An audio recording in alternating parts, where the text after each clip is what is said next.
Ministério Ismael Gontijo. Milagres, o poder de Deus, a salvação. Seja transformado através da unção.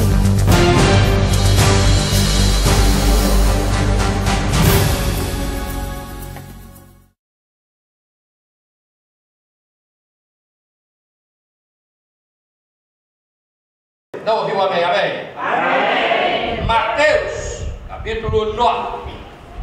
A poderosa palavra do Senhor diz: e percorria Jesus por todas as cidades e aldeias, ensinando nas sinagogas deles e pregando o evangelho do reino, curando todas as enfermidades e moléstias do povo. E vendo as multidões, teve grande compaixão delas, porque andavam cansadas e desgarradas, como ovelhas que não têm pastor. Feche os seus olhos. Senhor, meus queridos,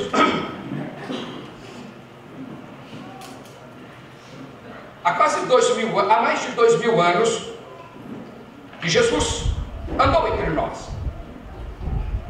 Aqui o Senhor revelou quem é o Senhor Deus Todo-Poderoso. Nós nunca vimos a face do nosso Deus.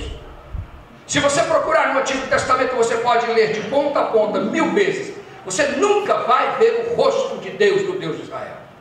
Você vê as grandes manifestações, o poder, você vê as grandes intervenções a favor ou contra o seu povo, muitas vezes contra, mas você não vê o Deus de Israel.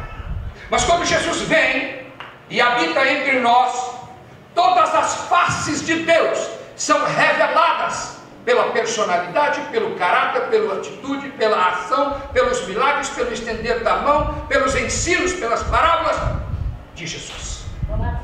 Jesus foi e ainda continua sendo o maior e mais incrível e extraordinário ser que já pisou na face deste planeta. Não houve um homem igual. Em absolutamente nada nós podemos comparar qualquer ser humano a Jesus Cristo que andou nesse planeta.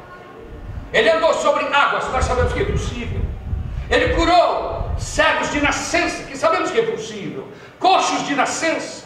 Ele fez mortos voltarem à vida. Jesus fez coisas impossíveis, humanamente falando. Jesus pegou 5 pães e 2 peixinhos e deu comida para 5.000 homens, para mulheres e crianças. Não existe fisicamente nenhuma condição disso acontecer. É impossível. Mas Jesus fez acontecer, porque Ele é exatamente quem Ele disse ser. Deus encarnado, o Filho do Altíssimo Deus e Criador de todas as coisas. Esse é o Jesus que nós servimos. Esse é o Jesus que nós pregamos. Esse é o Jesus que vive em nós através do seu santo e poderoso e imbatível Espírito Santo. Ele vive em mim e vive em você. E se Ele vive em nós, nada é impossível para nós.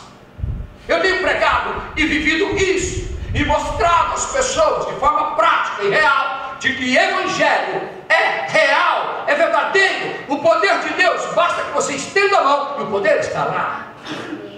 Não adianta você falar com o poder e o poder não servir para você. Eu estava na rádio e o companheiro do pastor Samuel perguntou no ar para mim: pastor, o que você prega serve para você? O que eu respondi, pastor? 100% do que eu falo aqui, eu faço na minha vida. Amém. Na minha vida, eu não fico doente, meus pais não ficam doentes, meus filhos não ficam doentes, ninguém na minha casa é doente, drogado, viciado, ninguém bebe, ninguém fuma, ninguém toma remédio. Minha família é protegida pela unção que eu prego. Glória a Deus. E o que eu prego para você, meu irmão, é verdade até a última vírgula. Amém, Jesus. Glória a Deus. Eu gosto de servir a Jesus, porque a Bíblia diz que Jesus percorria as cidades e aldeias daquele lugar pobre, miserável que era Israel naquela época. Um país miserável que vivia sob a bota do Império Romano, não tinha saúde pública, não tinha escola, não tinha nada, aquele povo não tinha água para beber. Jesus, sabendo da miséria, da angústia, do sofrimento daquele povo e das doenças horrorosas que aquele povo sofria, Jesus andava, a Bíblia diz que ele andava pelas cidades e aldeias, ensinando e pregando o Evangelho do Reino. Meus queridos, hoje Jesus Cristo continua andando pelas cidades, pelas estradas, pelos campos. Jesus continua indo nos lugares mais absurdos, mais sujos, mais horrorosos da nossa sociedade. Jesus continua entrando no mais profundo da angústia, do sofrimento, da dor, da lágrima e da morte, dos vícios, da prostituição, da doença que não sara. Ele continua indo nos lugares mais horrorosos que nós, que somos crentes, não gostamos nem de pensar em. Jesus, da mesma forma que ele andava naquelas aldeias e cidades e estradas, incansavelmente, Jesus faz o mesmo hoje, atrás daqueles que precisam de um milagre, precisam de um toque, precisam de um sonho, precisam de uma esperança nova. Eu sirvo a Jesus, porque Ele é o mesmo ontem, hoje, para sempre, e Ele continua fazendo o mesmo. Jesus não mudou. Há dias atrás eu estava lendo um jornal de uma igreja, onde diziam que Jesus não cura mais, porque os milagres eram para a época dos apóstolos e não para hoje. Onde acharam isso? Porque na Bíblia, a Bíblia não tem. Verdade, meu Deus. E a minha Bíblia diz que Jesus é o mesmo ontem, hoje, sempre. E se Ele é, esta é a minha garantia, que eu posso confiar e morrer por isso se for preciso, mas eu vivo. Amém, Deus. E quando Satanás me ataca, eu conto essa história para ele e vou comer. Então a Bíblia diz que Jesus, ele ensinava e pregava. Você sabe o que é pregar, meu irmão? Ensinar, todo mundo sabe o que é ensinar. Ensinar, você vem aqui na frente, ensina teoricamente. Pregar é viver. Glória a Deus. Quando você prega o Evangelho, você tem que pregar com a sua vida.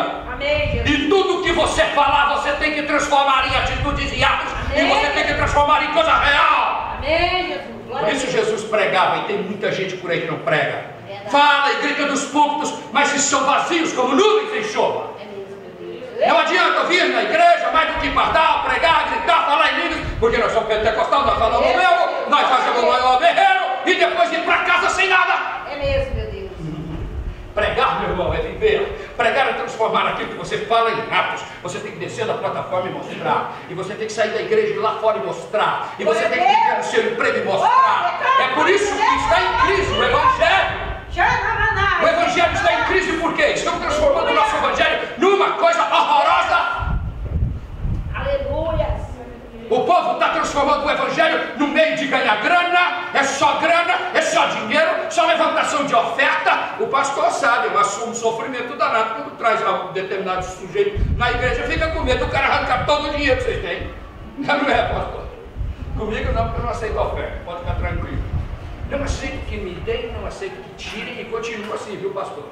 Eu continuo. E esse ano passado eu ganhei mais do que todos os pregadores que eu conheço. E não aceitei uma moedinha de 20 centavos e nem aceitei hotel, nem avião, nem de ninguém. Eu que pago mesmo.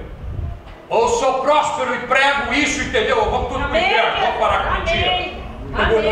Mas o Evangelho que eu prego é vivo. Por quê? Porque Jesus pregava, eu prego. Jesus vivia o que pregava, eu vivo o que eu prego. Esse é o segredo da igreja. Igreja poderosa, igreja pujante, igreja viva e eficaz, é assim. Quando você fala que é, e você vive. Mas a Bíblia diz que Jesus ia pregando o Evangelho do Reino, escuta isso, e curando todas as enfermidades e moléstias entre o povo. Eu já notei que pregar e viver é a mesma coisa. E quando você prega, você tem que transformar em coisas reais aquilo que você fala. E o que você fala tem que mudar os destinos e a vida do povo. A Bíblia diz que Jesus passava por aqueles lugares e ele pregava o Evangelho curando as enfermidades e moléstias. Então, peraí, se Jesus pregava curando, então significa que Evangelho cura, que Evangelho liberta, que Evangelho dá nova vida. que evangelho muda rumos, dá novas esperanças, que evangelho altera sonhos. Claro, se a Bíblia diz que Jesus pregava o evangelho do reino, curava os enfermos de todas curava todas as enfermidades e doenças do povo, então peraí, evangelho é coisa real. Quando você prega, você vive. Quando você vive, você muda a vida das pessoas, é sua. Isso, meus irmãos, é evangelho. O resto é conversa fiada e milonga e filosofia de igreja, que nós já estamos até aqui com essas histórias. Evangelho tem que mudar a vida das pessoas que escutam você falar. Amém, Jesus. E quando você falar, suas palavras precisam transformar-se em vida, e vida em abundância das pessoas que te cercam. Esta noite, eu vim aqui para orar por você. E você vai ser curado em nome de Jesus. Amém? Porque eu vim aqui para trazer este milagre a você. Para hoje. Milagre é quando o câncer chega na sua casa, você tem que arrancar o sujeito da morte. Quando a sua filha tem cisto no ovário e vai comprometer toda a sua descendência. Milagre é para agora, não é para amanhã não. Quando dói, você precisa do milagre é hoje. Glória a Deus. Então, a Bíblia diz que o Senhor Jesus veio e curava todas as enfermidades daquele povo. E as multidões, assim como hoje, queridos, as multidões andam atrás de Jesus por milagre. Então o Senhor, a Bíblia diz que o Senhor, olhando as multidões, a Bíblia diz uma coisa, uma palavra interessante. Ele diz, teve grande compaixão por elas. A compaixão de Jesus não é uma compaixão qualquer. A compaixão de Jesus não é igual à nossa, misturada com dó e pena. A compaixão de Jesus, ela vai no mais profundo do ser, porque ela conhece cada um de nós e sabe aonde estão os dramas, onde estão os dramas, os problemas e as dores. A Bíblia diz que Jesus teve grande compaixão daquelas multidões. E vou dizer uma coisa a vocês, meus queridos irmãos, Jesus continua hoje tendo compaixão de milhões e milhões de pessoas que choram e se angustiam por um favor e por um milagre. O Evangelho não mudou. O Evangelho continua sendo solução hoje e sempre será.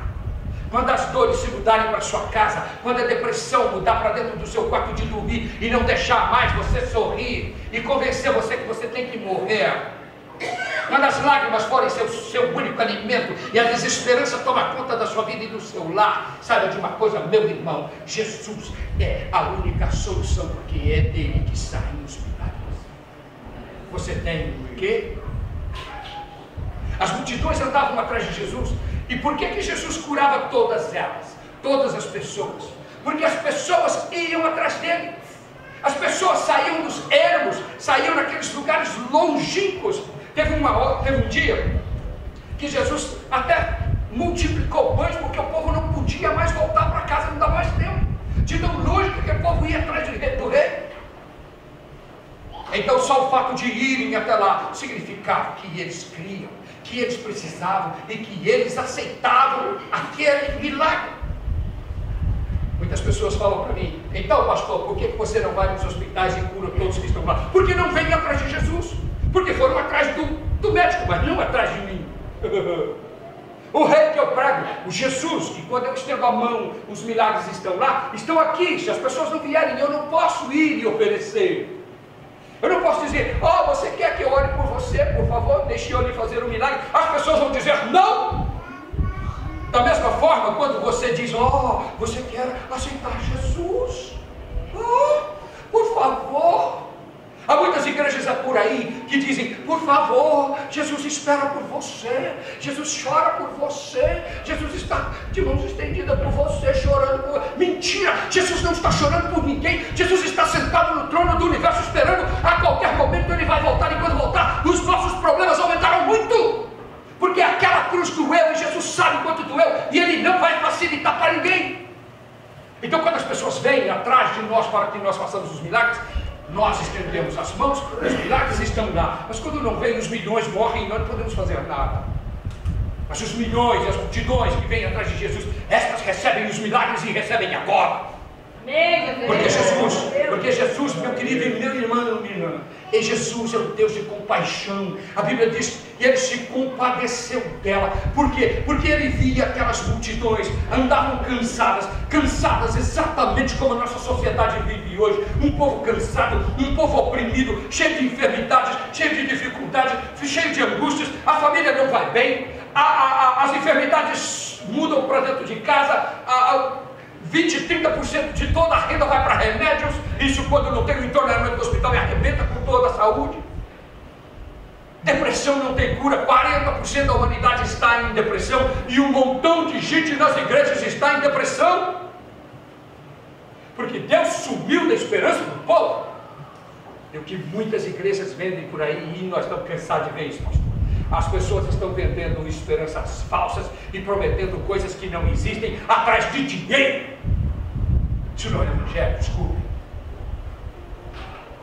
Então a Bíblia diz que o Senhor se compadeceu daquela gente, como se compadece hoje, como se compadece de milhões de pessoas hoje, que choram angustiadas atrás de uma solução e que não vem essa solução. Quando o seu filho se droga, quando o seu filho se prostitui, quando a depressão vai para casa para matar, para arrumar um suicídio e não sai de lá, enquanto você não arranca aquele demônio de lá.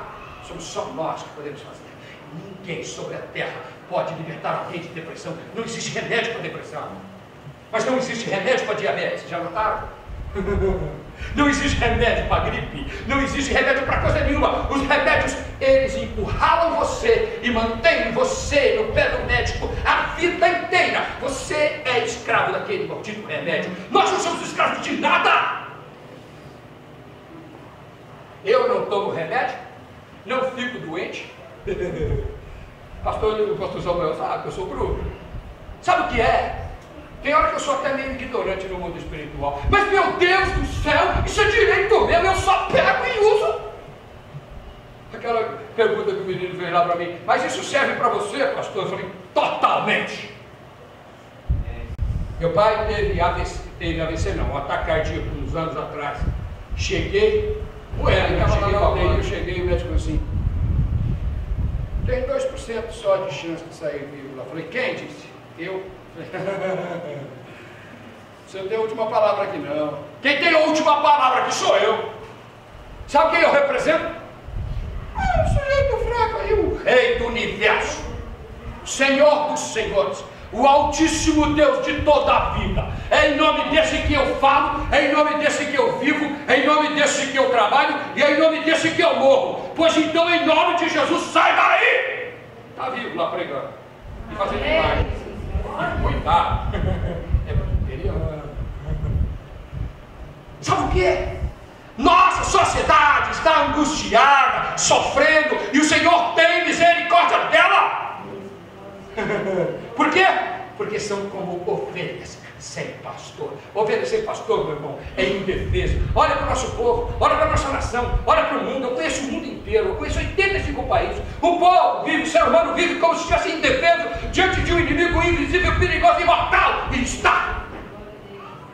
Mas nós somos os filhos desta unção, somos os filhos desta graça.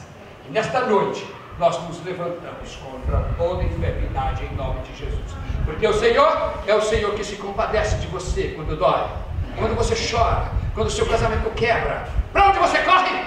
Se você correr para o hospital, não resolve. Você tem que correr para cá, é para o altar, é onde tem a unção de Deus, que tem misericórdia e compaixão de você. Eu convido você a ficar em pé e nós vamos orar.